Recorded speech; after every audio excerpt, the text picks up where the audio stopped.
Honda Winner X 150, isang bagong modelo ng Honda na dinala sa Pilipinas ngayong taong 2024. Ito ngayon nagpapalakas ng imahe ng Honda pagdating sa underbone.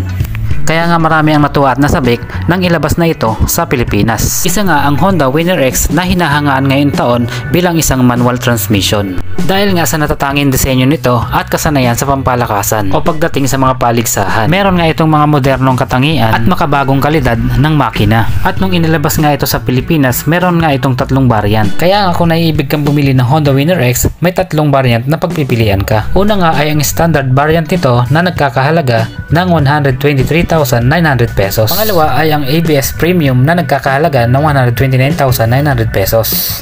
At ang panghuling variant nito ay ang ABS Racing na nagkakahalaga naman ng 131,900 pesos. At ito nga ay pare-parehong naka-keyless ignition system na rin. May sporty na design. Sobrang angas nga ng motor na ito, kaya napakarami rin ang humahanga dito. At ang isang asa ng papaganda ng motor na ito ay ang matatalas na play rings at mga garnish na nakakabit dito. Meron nga itong 149.16 cubic centimeter displacement capacity. Naka single cylinder, 4-stroke, dual overhead camshaft at naka 4 valve na makina. At liquid cooled na rin pala Ginamitan din pala to ng PGM-FI o Program Fuel Injected Type na tumutulong nga dito upang makatipid sa pagkonsumo ng gasolina at nagagawang maayos ang bilis nito sa kalsada. Meron na nga rin pala itong 6-speed gear shifting. Ang maximum output naman nito ay 15.5 horsepower kada 9,000 RPM. Ang maximum torque naman ay 13.5 Nm kada 7,000 RPM. At ang bilis ng motor na ito ay umaabot naman sa 130 to 135 km per hour. Bagamat hindi pa nga ito nasusubukan ng marami dahil nga bago pa ito, ay nakakamangha pa rin. Lalo nga't nagkaroon ito ng fuel tank capacity na 4.5 liter. At kung mukonsumo nga ito ng gasolina, umaabot nga sa 52.3 km per liter.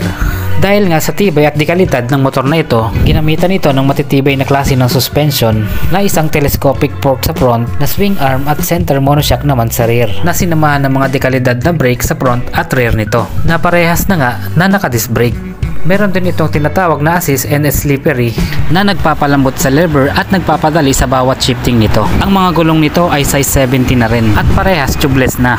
Alam nyo ba na kahit bago pa lang ito sa Pilipinas ay hinahangaan na ito ng marami? Dahil nga marami itong modernong katangian sa panloob at panlabas nito. Ang mga ilaw din kasi nito ay mga naka-LED type na. Headlight, taillight at mga indication light nito.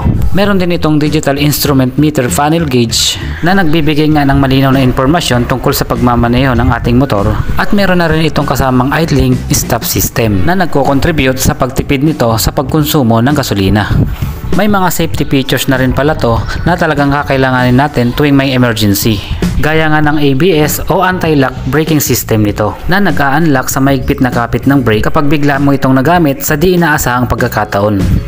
Meron din pala itong bank angle sensor na para naman sa biglaang liko o kurbada o bigla ka na lang babanking sa palikong kalsada. Tumutulong nga ito sa ligtas at maayos na pagbabanking mo. Meron na rin pala itong USB port charging system para nga may saksakan ka na sa tuwing malulobat ang iyong gadget o ang iyong cellphone. Ay smart key ignition, answer back key system at anti-thief alarm. Ang ground clearance naman nito ay 151 mm at may seating height na 795 mm at ang timbang ng motor na to ay nasa 122 kilograms. At ang pinakamahal na variant nga nito ay nagkakahalaga ng 131,900 pesos.